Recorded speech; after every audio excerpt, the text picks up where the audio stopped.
चर्चा होते ती अतिशय सन्मानपूर्वक होते आहे आणि भारतीय जनता पक्षाने शिवसेना असेल, राष्ट्रवादी काँग्रेस पक्ष असेल, आमचे अन्य घटक पक्ष आहेत, या सर्वांना सन्मानपूर्वक सोबत घेत या निवडणुकीला सामोरं जाण्याचं निश्चित केलेलं आहे. अनेक जागांवरती जे आहे तिढा कायम आहे. तिन्ही घटक पक्षांचे जे ग्राउंडवरचे जे सदस्य आहेत, नेते आहेत, त्यामध्ये थोडासा समन्वय दिसताना येत नाही. स्वाभाविकपणाने जागा वाटप होईपर्यंत तशा वेळचं होऊ शकतं. प्रत्येक पक्षाच्या नेत्याला, कार्यकर्त्यांना त्या लोकसभा मतदारसंघात आपल्याला उमेदवारी मिळावं असं वाटणं त्या ठिकाणी स्वाभाविक आहे. पण एकदा केंद्रीय स्तरावरती त्या संदर्भातला अंतिम निर्णय झाला, त्याच फोर्सने तिन्ही पक्ष आणि आमचे सर्व घटक पक्ष पूर्ण ताकदीने या आगामी निवडणुकीला सामोरं जाण्यासाठी मैदानात खडे असतात. सर, एबीपी माझा आणि सी वोटरचा एक सर्वे आलेला आहे, त्यामध्ये महायुतीला जवळपास 28 जागा मिळत आहेत. एबीपी माझा आणि सी वोटरमध्ये 28 जागा दाखवत आहेत. उरलेल्या सर्व सर्वेमध्ये 45 जागा दाखवत आहेत. आम्ही असं म्हणतो, आम्ही सतत म्हणत आलो की 45+ हे उद्दिष्ट ठेवून आम्ही या निवडणुकीला सामोरं जाणार आहोत. मला विश्वास आहे की आता महाविकास आघाडीचा प्रचाराचा एक टप्पा झाल्यासारखं दिसतं आहे. महायुतीचा आमचा सुरू होणार आहे, पण आम्ही ज्या पद्धतीने सुरू करू त्यावेळेला ते सगळं अतिशय उत्तम पद्धतीने महाराष्ट्रामध्ये चित्र उभं राहिलेलं पाहायला मिळेल. सर, बारामतीमध्ये सर अजूनही मी आपल्याला पुन्हा एकदा अतिशय नम्रपणे या ठिकाणी नमूद करतो की जागा वाटप सन्मानपूर्वक होत आहे. चर्चा अतिशय समाधानकारक त्या ठिकाणी होत आहे.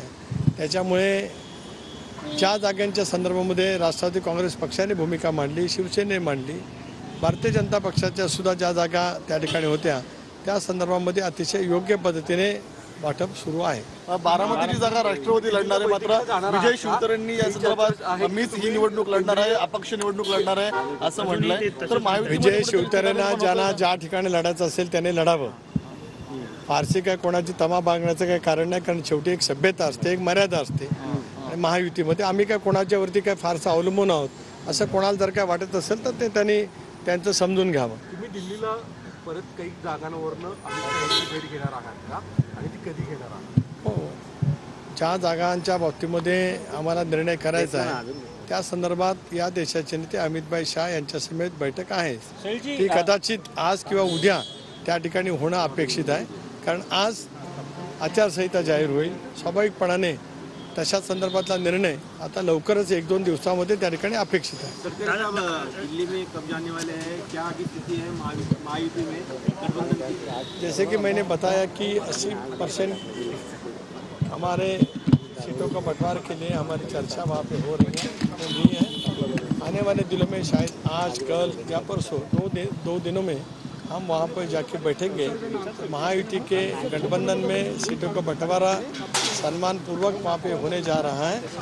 मैं ताकत से उम्मीद से यहाँ पे कहना चाहता हूँ, जब हमारा बंटवारा हो जाएगा, घोषित हो जाएगा, 45+ ये उद्दिष्ट सामने लेकर महायुति इस चुनाव के लिए सामने जाएगी. बीजेपी ने कुछ जगह पर जहाँ जिनकी सीटें जहाँ उनके उम्मीदवार में कोई गतिरोध नहीं है, सीटें जारी की 20 सीटें, क्या आपकी पार्टी भी जहाँ पर डिस्प्यूट नहीं है उन जगहों की लिस्ट जारी करेगी? कब तक आपकी लिस्ट? देखिए, आज और कल 2 दिन के लिए हम राह देख रहे हैं. मुझे लगता है आप भी राह देखिए. सब जो होने वाला है अच्छा ही होने वाला है. पूरी ताकत से महायुति, इंडिया के गठबंधन, अलायंस आने वाले लोकसभा के चुनाव के लिए सज्ज है. सर, विजय शिवतरे यांनी अजितदादांवरती आरोप केला की अजितदादांमुळेच माझी किंडी खराब झालेली आहे, ते सर्वस्वी जबाबदार आहेत. असं की माणसाची मनस्थिती बिघडल्याच्या नंतर किती पराकुटीच्या निंदनीय वक्तव्य केलं जातं हे याचं उत्तम उदाहरण आहे. त्यांना झालेल्या शारीरिक व्यथा